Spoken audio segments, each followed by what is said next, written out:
He thought she didn't belong in first class, but within minutes, the entire airline would quietly realize they had made a mistake they couldn't undo. The cabin lights glowed in soft amber tones, reflecting off polished armrests and crystal glasses filled with sparkling water and champagne. The kind of quiet luxury that didn't need to announce itself, just existed, confident and unquestioned. And into that space walked Emily Carter, her presence almost too simple for the room.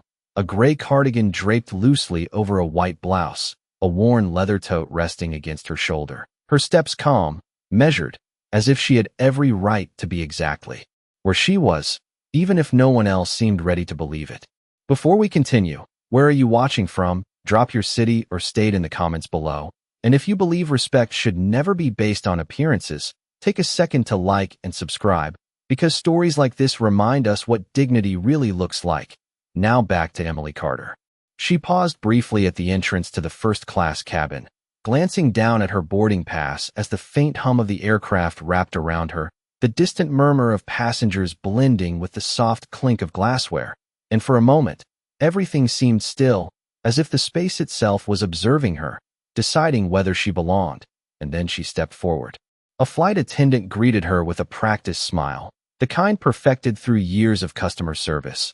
But there was a flicker, just a flicker, in her eyes as they scanned Emily from head to toe, taking in the simple outfit, the absence of designer labels, the quiet confidence that didn't quite match the image expected in this part of the plane. Emily offered a polite nod, her voice soft but steady as she spoke her seat number, and for a brief second, the attendant hesitated, her fingers lingering just a moment too long on the tablet in her hand, as if double-checking something that shouldn't have needed checking at all. Around them, a few passengers shifted in their seats, subtle glances exchanged over the tops of newspapers and behind the rims of sunglasses, not openly hostile, not even openly curious, just quietly assessing, the way people sometimes do when something doesn't fit their expectations. Emily moved further into the cabin, her footsteps barely audible against the carpeted aisle, and as she reached her seat, a spacious leather recliner near the window, she placed her bag gently at her feet, her movements calm, unhurried, as if she had done this 100 times before, even if no one here believed it.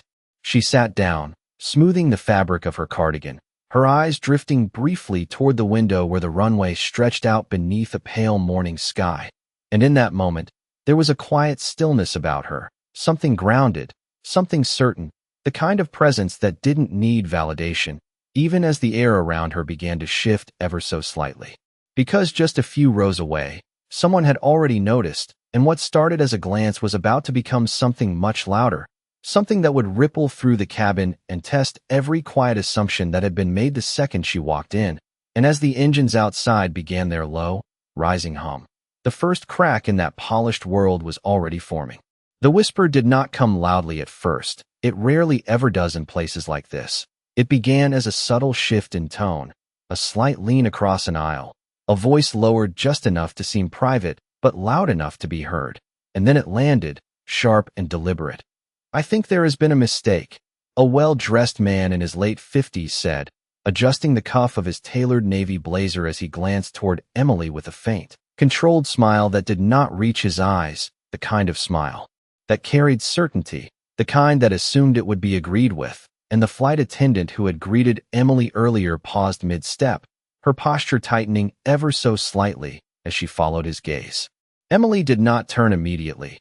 She simply rested her hands in her lap, her fingers loosely interlaced, her expression calm, almost distant, as if she had heard this tone before, as if she already knew what was coming next. And around them, the quiet murmur of the cabin began to thin, conversations softening, attention shifting in that subtle, collective way that happens when something uncomfortable is about to unfold. The man leaned slightly into the aisle, his voice still polite, still measured, but now carrying a hint of insistence. "That seat is part of the priority section, correct?" And the attendant nodded slowly, her professional composure holding, though the hesitation had returned, flickering just beneath the surface. "Yes, sir, it is," she replied, and then came the pause. The kind that stretches just long enough to make everyone aware of it, before he continued. "Then I am sure you will want to verify that assignment." And with that, the air shifted completely. The attendant stepped closer to Emily, her tablet held carefully in both hands, her smile returning, though now it felt thinner, more rehearsed.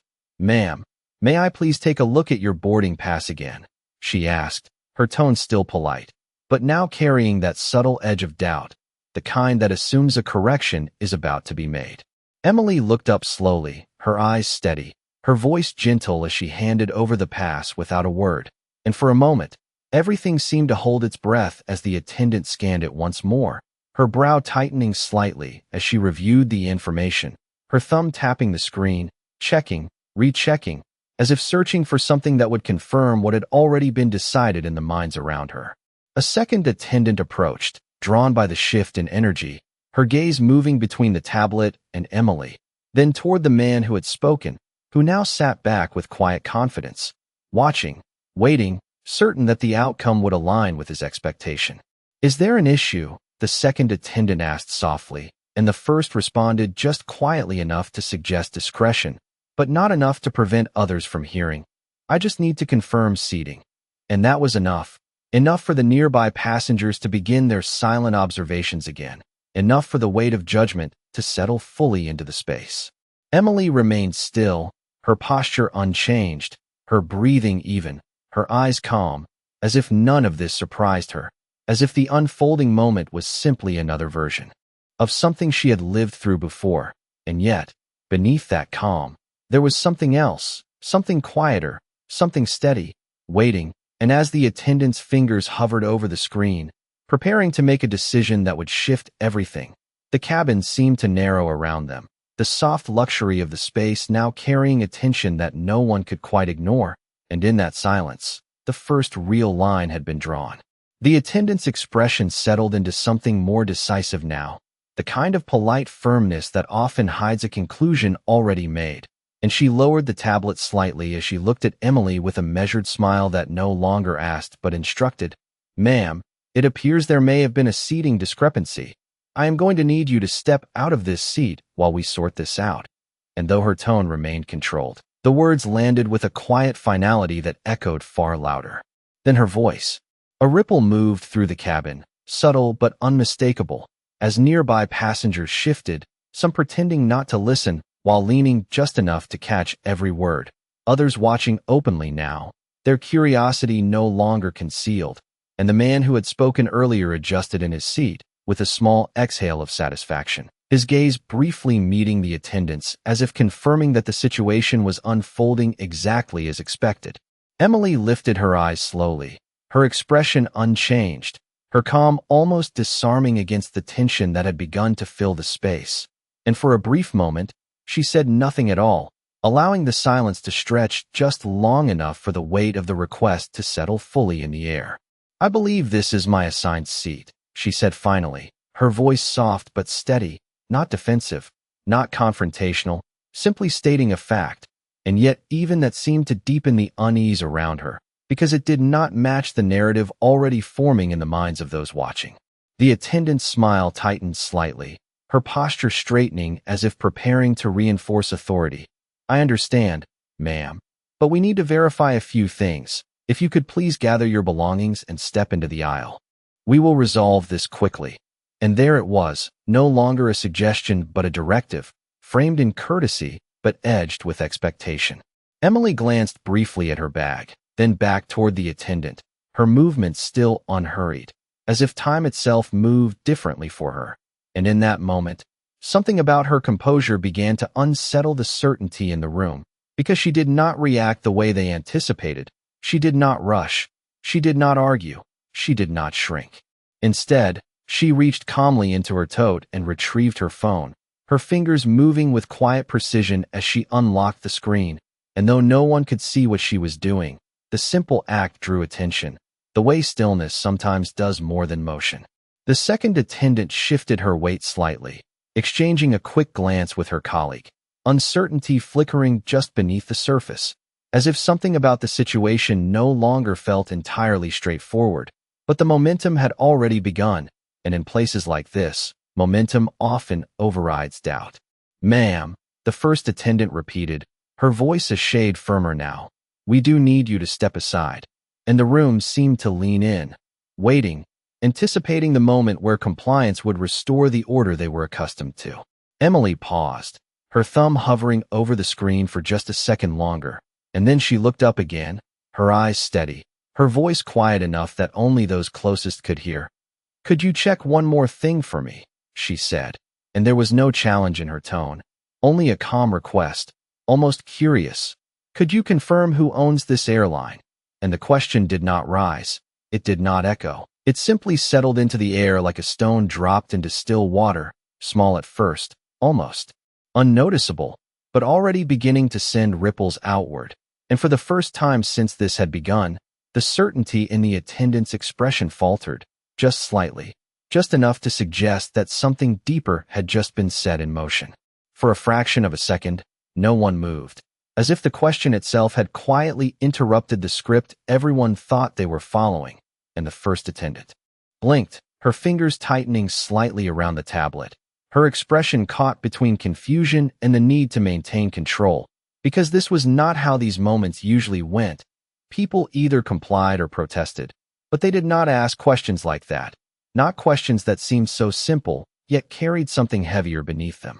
"I am sorry, ma'am," she replied after a brief pause, her tone returning to that polished professionalism, though now it felt just a touch more careful. "That is not relevant to the seating verification process," and she gestured lightly toward the aisle again, reinforcing the expectation without raising her voice.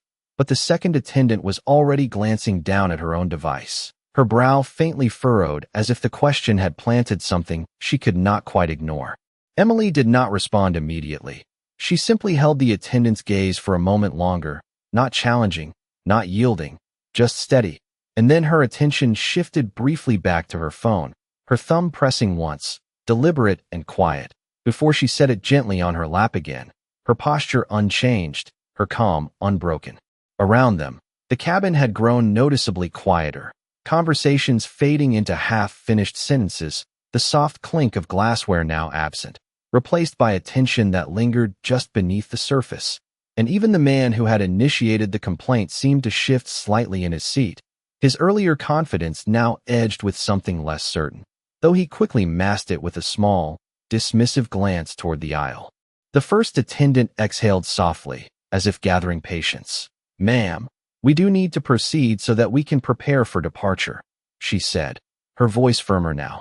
And just as she began to step forward, a subtle chime echoed from the galley, followed by the low vibration of an incoming call through the internal communication system, a sound that normally blended into the background of routine operations, but in that moment, it cut through the silence with unexpected weight. The second attendant turned instinctively, her eyes dropping to the small handset clipped near the service station, and she reached for it almost automatically, lifting it to her ear, her posture straightening as she listened. And at first, her expression remained neutral, professional, but then something shifted, something small yet unmistakable, her eyes widening just slightly, her lips parting as if she had started to speak but stopped herself, choosing instead to listen more carefully. "Yes," she said finally, her voice quieter now, more controlled. "She is here."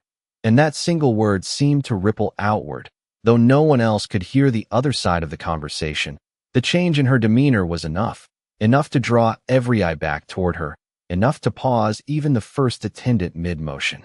The second attendant glanced toward Emily, then away, then back again, as if confirming something she had just been told, and when she lowered the handset, her movements were slower, more deliberate, her earlier certainty replaced by something closer to caution.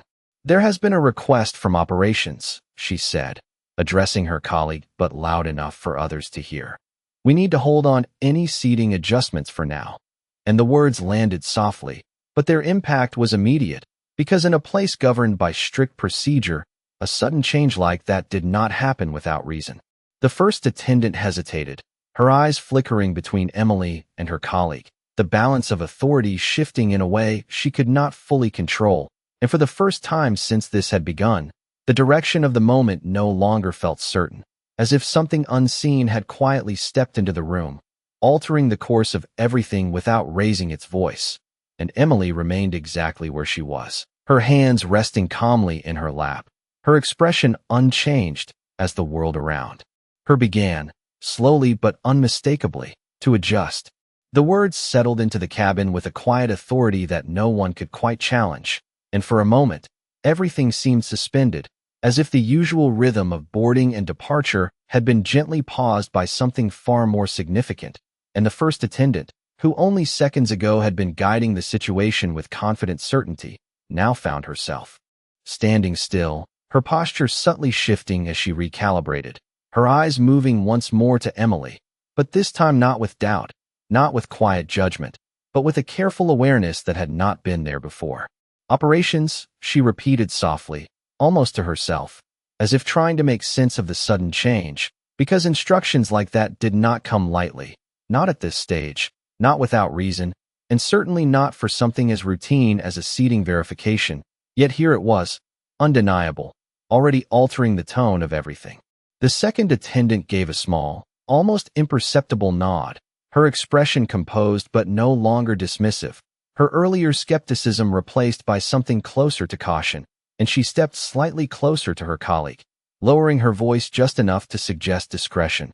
Though the shift in energy was visible to everyone watching, they said to wait, she murmured, and that was enough. Enough to signal that this was no longer a simple matter of policy or procedure. The man who had first raised the concern leaned forward again, his voice no longer as assured as before. "Is there a problem?" he asked, though now there was a hint of unease beneath the question, as if he, too, had begun to sense that the situation was not unfolding in the direction he had expected, and the first attendant turned toward him with a polite but measured smile, one that now felt more neutral than aligned. "We are just confirming a few details, sir. Thank you for your patience." And the words were carefully chosen, neither confirming nor dismissing, simply holding the moment in place. Emily remained seated, her presence unchanged, her hands resting lightly over her phone, her gaze drifting briefly toward the window again as the faint glow of the morning sky stretched across the tarmac. And there was something almost serene about her stillness, something that contrasted sharply with the quiet tension building around her, because while others were waiting for resolution, she did not seem to be waiting at all. A soft click sounded from the overhead speaker system, followed by a brief, indistinct transmission from the cockpit. Not an announcement, just a fragment of communication that hinted at movement behind the scenes, and the second attendant's device vibrated again, more insistent this time, drawing her attention instantly as she checked the screen, her expression tightening for just a second before she composed herself once more. "They are asking for confirmation," she said, this time more clearly, her voice carrying just enough weight to be heard by those nearby, and she turned her attention back to Emily, her tone shifting subtly, no longer questioning, but careful. "Ma'am, could you please confirm your full name?" And the change was unmistakable, because now the question was not about whether Emily belonged, but about understanding exactly who she was. Emily looked up, her eyes meeting the attendant's with the same quiet steadiness, and she answered without hesitation, "Emily Carter," her voice calm, unembellished, as if the name itself carried no need for explanation. And yet the moment it was spoken, something in the air seemed to tighten again, as if an invisible thread had just been pulled.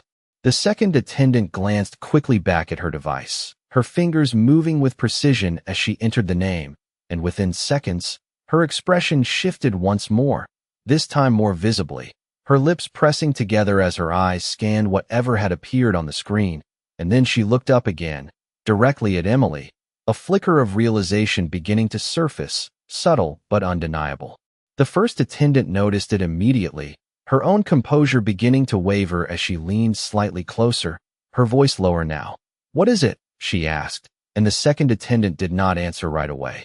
She simply turned the device slightly so her colleague could see, and though the screen itself remained hidden from everyone else, the effect was immediate, the first attendant's expression changing in a way that could not be masked, her earlier confidence dissolving into something closer to shock, her eyes widening just a fraction before she quickly regained control. But it was already too late, because in that brief, unguarded moment, the entire dynamic had shifted, and the truth, whatever it was, had begun to reveal itself. The shift in the attendant's face was subtle, but in a space trained to read the smallest cues, it was impossible to miss. The kind of controlled expression that tried to remain professional but could not fully conceal the weight of what had just been discovered. And for a brief moment, she said nothing at all, her eyes flicking between the screen and Emily, as if reconciling two completely different versions of the same reality. The first attendant leaned closer, her voice barely above a whisper now. "What does it say?" And the second attendant hesitated, not out of uncertainty, but out of caution, as if choosing her words carefully mattered more than ever. And then she spoke, low and measured. "She is listed under executive clearance." And the phrase itself seemed to carry a gravity that did not need explanation. The first attendant straightened slightly, her composure tightening, her earlier authority dissolving into something far more careful, far more aware, and she glanced once more at Emily. But this time there was no trace of dismissal, no quiet judgment, only a growing realization that the situation had moved beyond her control. Around them, the silence had deepened, no longer curious, but attentive, as if the entire cabin sensed that something significant was unfolding just beneath the surface, something that had not yet fully revealed itself, but was already reshaping the moment. The man who had initiated the complaint shifted again, his posture no longer relaxed, his gaze narrowing slightly as he tried to understand the sudden change, though no one had spoken loudly enough for him to hear, and that uncertainty only seemed to unsettle him further. The second attendant's device vibrated once more, this time more sharply, and she lifted it immediately, her eyes scanning the incoming message before her expression shifted again, more decisively now, and she turned slightly toward the front of the cabin, her voice steady but carrying a new weight. "We need to notify the captain," she said, and that sentence, simple as it was, landed with unmistakable impact. Because in the hierarchy of an aircraft, very few matters required that level of attention. The first attendant nodded quickly, almost instinctively, her earlier hesitation replaced by urgency, and she stepped back half a pace, as if creating space, as if acknowledging that the moment no longer belonged to her. Emily remained exactly where she was, her posture unchanged, her hands still resting lightly over her phone, her gaze calm, as though none of this surprised her, as though she had expected this quiet unraveling from the very beginning. And in that stillness, there was something powerful, something that did not demand attention but commanded it nonetheless. A soft tone sounded overhead as the cockpit line opened, followed by a brief exchange too low for the passengers to hear. But the effect was immediate, the second attendant's posture straightening, her expression shifting into something closer to formal respect, and when she turned back toward Emily, the difference was unmistakable. "Ms. Carter," she said, her voice now precise, deliberate, no longer questioning, no longer uncertain. "We sincerely apologize for the delay. Please remain seated." And the words, though simple, carried an entirely different meaning now, because they were no longer a request, but an acknowledgement. The first attendant followed quickly, her earlier confidence replaced by careful professionalism. "We will ensure everything is handled appropriately," she added, her tone measured, respectful, and for the first time since this had begun, there was no doubt in her voice, only recognition. The man in the nearby seat leaned back slowly, his expression tightening as the pieces began to fall into place, the realization creeping in not through explanation, but through the unmistakable shift in how everyone around him was now behaving. And though no one had announced anything, no one had raised their voice, the truth was already becoming clear. The cabin, once filled with quiet assumptions, had fallen into a deeper silence, the kind that follows understanding. And in that silence, Emily sat exactly as she had before, composed, steady, her presence unchanged, while everything around her began to transform. The silence that followed was no longer uncertain, it was deliberate, the kind that spreads when everyone in the room begins to understand something at the same time, but no one wants to be the first to say it out loud. And the energy inside the cabin had shifted completely, no longer built on quiet judgment, but on quiet recognition, the kind that arrives too late to be comfortable. The first attendant stood with her hands lightly clasped, her posture refined but noticeably restrained now, as if every movement was being measured more carefully than before, and she glanced once toward Emily again, not to assess, not to question, but to acknowledge, her earlier assumptions dissolving into a composed humility that had not existed just minutes ago. The second attendant stepped slightly back, her attention briefly drawn toward the front of the cabin, where the curtains separating first class from the rest of the aircraft stirred faintly, a subtle signal that movement was happening beyond what the passengers could see. And then, almost on cue, the cockpit door opened just enough for a figure to emerge, not in haste, not with urgency, but with quiet intention. The captain walked forward with a steady, unhurried pace, his uniform crisp, his expression composed. But there was something different in the way he carried himself in that moment. Something more formal, more precise, as if the routine boundaries of his role had just shifted into something far more personal. Conversations that had barely begun to resume faded again instantly, replaced by a deeper stillness as every eye turned. Because in an aircraft, when the captain leaves the cockpit during boarding, it is never without reason, and that reason now walked directly into the center of the cabin.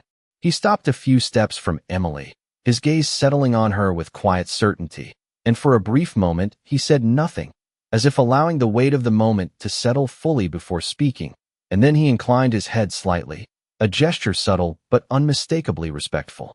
"Miss Carter," he said, his voice calm, measured, carrying just enough volume to be heard without needing to rise. "I would like to personally apologize for the inconvenience you have experienced this morning." And the words, though simple, echoed far beyond their sound, because they confirmed what no one had yet been told directly, what everyone had only begun to sense. The first attendant lowered her gaze slightly, her earlier confidence replaced by a quiet stillness, while the second attendant stood with her shoulders drawn back, her expression now fully aligned with the shift that had taken place. And even the man who had spoken first leaned back into his seat, his posture stiff, his expression carefully neutral, as though he were trying to retreat from a moment he had unknowingly set into motion. The captain continued, his tone steady. "There was a misunderstanding in our process, and I assure you it is being addressed immediately." And though he did not raise his voice, though he did not single anyone out, the meaning was clear, not through accusation, but through the calm authority of someone who did not need to explain further. Emily looked up at him, her expression unchanged, her eyes steady, and she gave a small nod, not as acceptance, not as approval, but simply as acknowledgement. And in that quiet exchange, something settled, something that did not need to be spoken, because it had already been understood. The cabin remained silent, but it was no longer the silence of tension. It was the silence of realization, the kind that lingers after the truth has revealed itself without spectacle, without force, simply by being undeniable. And in that moment, every person watching saw her differently, not because she had changed, but because they finally understood who she had been all along. No one spoke immediately after the captain's words, not because there was nothing to say, but because anything spoken too quickly would have felt inadequate against the quiet gravity of what had just unfolded. And in that stillness, the entire cabin seemed to recalibrate, as if every assumption made only minutes earlier was now being silently reconsidered. The captain remained where he was for a brief moment longer, his posture steady, his presence calm, and then he shifted slightly, not away from Emily, but toward the attendants, his voice lowering, just enough to remain professional, yet firm enough to carry meaning. "Please ensure Ms. Carter's experience is handled with the highest priority." And though the instruction was simple, it carried a weight that required no elaboration, because it was not about service anymore. It was about understanding what should have never been overlooked. The first attendant nodded immediately, her earlier composure now sharpened into precision. "Of course, Captain," she replied, her tone respectful, deliberate, and she turned back toward Emily with a care that had not existed before. "Miss Carter, if there is anything at all you need, we are here to assist you." And the difference was unmistakable, not in the words themselves, but in the sincerity behind them, in the absence of assumption, in the presence of awareness. The second attendant stepped forward as well, her movements careful, measured, as if every action now carried significance, and she adjusted the small table beside Emily's seat, ensuring everything was in perfect order, though it had already been, because sometimes the act itself is not about necessity, but about acknowledgement.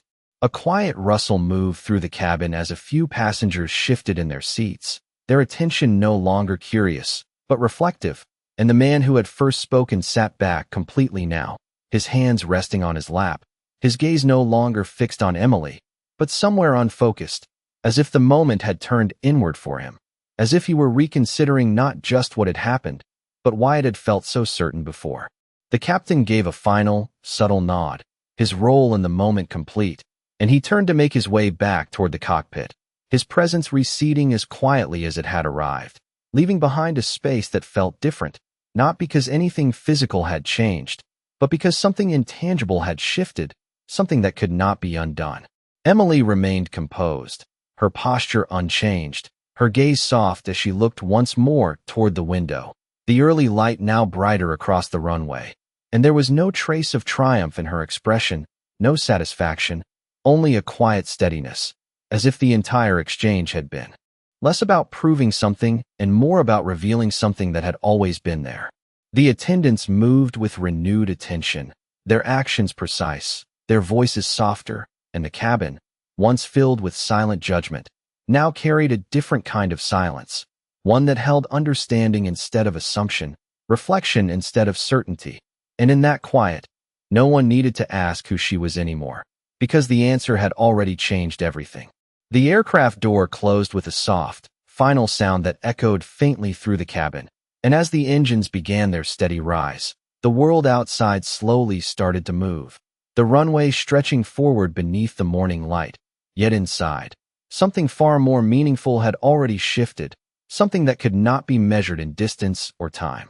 The attendants moved through the aisle with quiet precision, their voices softer now, their gestures more deliberate, as if every interaction carried a new awareness, and the space that had once felt exclusive in a superficial way now felt different, not because of luxury, but because of the quiet understanding that had settled into every corner of it.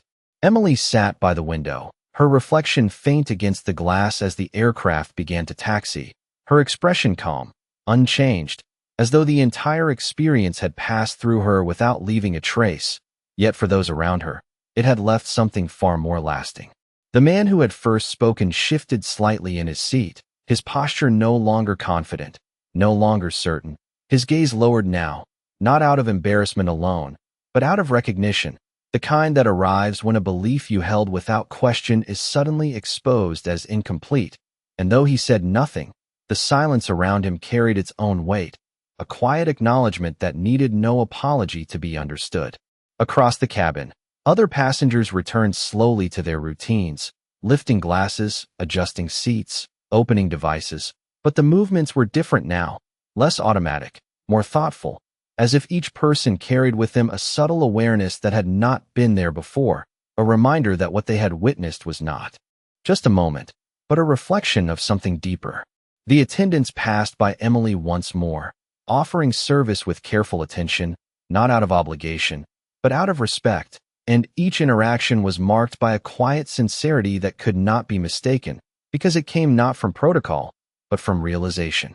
Outside, the aircraft lifted from the ground, the city below shrinking into patterns of light and shadow, and as the horizon widened, the cabin settled into a steady calm, the earlier tension replaced by a stillness that felt earned, not imposed. Emily rested her hands lightly in her lap, her gaze drifting toward the clouds as they rose to meet the aircraft, and there was something peaceful in the way she sat there, something grounded, as if she had never needed to prove anything at all. No announcements were made about what had happened, no explanations offered, because none were needed. The truth had already revealed itself in the only way that mattered, through action, through reaction, through the quiet shift in how people chose to see. And in that quiet, as the aircraft moved steadily forward above the clouds, the lesson remained, not spoken, not written, but understood, that dignity is not something granted by a seat, a title, or a perception. It is something revealed in how we choose to treat others when we believe no one is watching. And on that flight, everyone had been watching, and for the first time, they truly saw.